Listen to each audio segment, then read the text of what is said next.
السلام عليكم، ازيكم يا شباب؟ عاملين ايه؟ دفعة 2026 ثانوية عامة. قبل ما نبدأ في الفيديو، في لينك قناة تليجرام في الوصف، هننزل على شرح الفيزياء عشان مش هنزل على قناة اليوتيوب دي بإذن الله. هنتكلم النهارده عن مدرسين الفيزياء، وانا شن منهم، انا ما بعملش اي حاجة، انا صفر بالشمال بالنسبة لهم.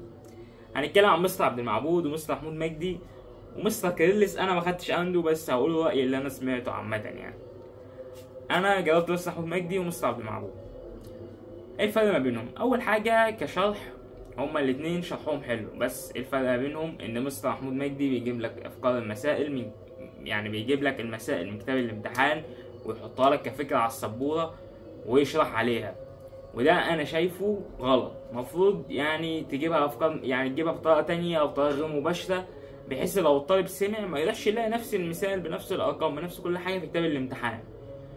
مستر عبد المعبود يعني بيشرح اللي هو كشرح، يعني ما بيجيبش الامثله اللي هي او كذا، او يجيب اسئله من كتاب الامتحان او كذا يحطها في الشرح. بيشرح شرح جامد، شرح يعني حلو فشخ كمان. يعني هو هيخليك اللي هو ايه، لو انت عايز تدرس فيزياء بعد ما تسمعه هتدرس فيزياء. انا كنت باخد معاه عادي، طالع ممكن ادي درس فيزياء.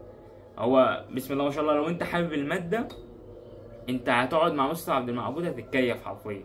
الحصه هتلاقي 3 4 5 ساعات عادي، انت قاعد انت عايز تسمع. امال لو انت اصلا كاره الماده انت مش هتمشي مع مستر عبد المعبود. لو انت كاره الماده او مش حاببها هتروح بقى مع مستر كيرلس او مستر محمود مجدي، زي اللي هما بيقولوا بيبصمجوا لك الماده. هو ده صح، وفي ناس بتحب الكلام ده عشان معظم الناس اصلا مش بتحب الفيزياء، النسبه قليله اللي بتحب الفيزياء. فما يعني ما لقيش في الكومنتات يقول لي يعني هم دول بيبصمجوا مش بيبصمجوا الحاجات دي. لا، هم بيلجأوا للطريقه دي علشان الطالب برضه يستوعب المعلومه. هو شرحهم كويس وكل حاجه، بس هم بيلجأوا للطريقه دي علشان الطالب اللي قاعد يسمع يحاول يبصمج المعلومه، يحاول اللي هو المعلومه يثبتها في دماغه.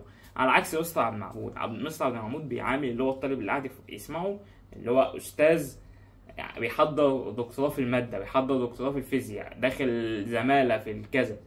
فهو دي الفرق ما بينهم. مستر عبد المعبود الأسئلة بتاعته تعتمد كتير على النظري، والشرح بتاعه بيعتمد أكتر على النظري. فهو دلوقتي ده اللي ماشي الأيام دي في ثانوية عامة. فهو أنت لو هترشح أسئلة مستر عبد المعبود، يعني هو كان شرحه نظري، معظم الشرح بتاعه نظري، ما بيعتمدش على المسائل كتير في الشرح. امال مستر محمود مجدي كان بيعتمد اللي هو يجيب المسائل بالارقام بنفس حاجه من كتاب الامتحان يحطها في الشرح، والمسائل اللي بيبقى فيها افكار. فالمسائل اللي فيها افكار دي بتبقى صعبه على الطالب لو هو حلها لوحده على شرح. انت بتداله في الحصه ما بيروح يحلها بيحس اللي هو يعني ايه، بيحلها بقى وخلاص هو خدها قبل كده. فمفيش انت بقى ما شغلتلوش دماغه، ما خليتوش يتعرض لفكره جديده، ما خليتوش مثلا اللي هو انت اديته القانون كذا هو يشوف، يعني يحور في دماغه بقى ويطلع حاجة تانية. مش اللي هو يخترع قانون، هو يحل بنفس القانون بس بطريقة مختلفة. فانت بتقوله ده في الحصة، ودي مش حاجة مش مستحبة ان انت تعملها في الشرح. ده بالنسبة لي. في ناس كتير بتحب بقى مستر محمود مجدي او مستر كيرلس عشان هما بيبسطوا لهم المعلومات، يديلهم المعلومات اللي هي تيجي كأسئلة امتحان على طول، المعلومات اللي هي تتبصمج ماشي. انا بقى من الناحيه التانية مستر عبد المعبود اللي تاخد المعلومه كامله مفصله، ما يسيبلكش نقطه، حتى الحاجات اللي بتبقى موجوده معلومات اسرائيليه يديها لك كل ده.